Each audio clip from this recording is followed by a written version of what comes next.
What's up, my friend? Welcome back to another video. And today I want to tell you how to make chords more emotional. And it's a very, very simple tip, but I think this will help you if you're just kind of stuck in your basic playing and you're not really sure how to take your chords to the next level.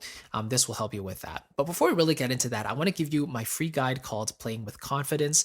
And it'll take you through all the foundations of piano playing that you really need to know, that you should be practicing to make sure you're covering all your foundations as a pianist. So it's my thank you to you for watching this video. Just click the link below in the description box and it'll take you straight there where you can download it absolutely free.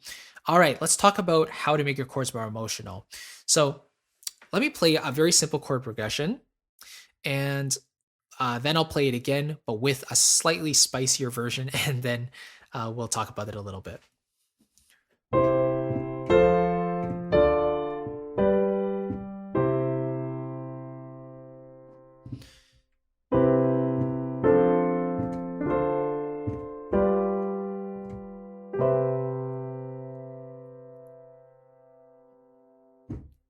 All right, there was the first version and there was the second version.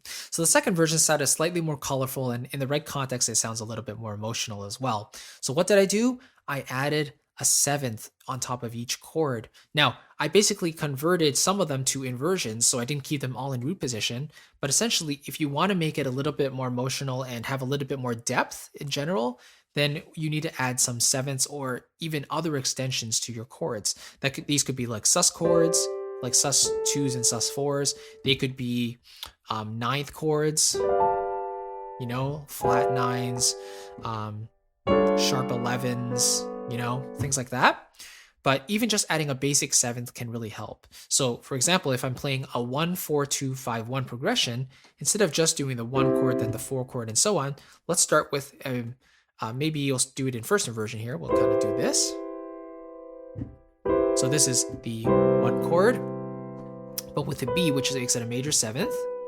Then instead of just the regular 4 chord, let's add in maybe a D. We'll make it a 6th chord, like that. You know? Or we can add an E on top to make it a 7th. So we can go kind of like that. We put the E on the bottom here. Then for the 2 chord, we can do a regular D minor 7. For the G chord, we'll do a dominant 7th.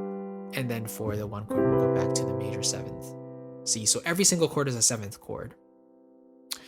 Let's try another chord progression. Maybe we'll do just a 1, 6, 4, 5. So instead of going, let's do an E flat major. Let's try this.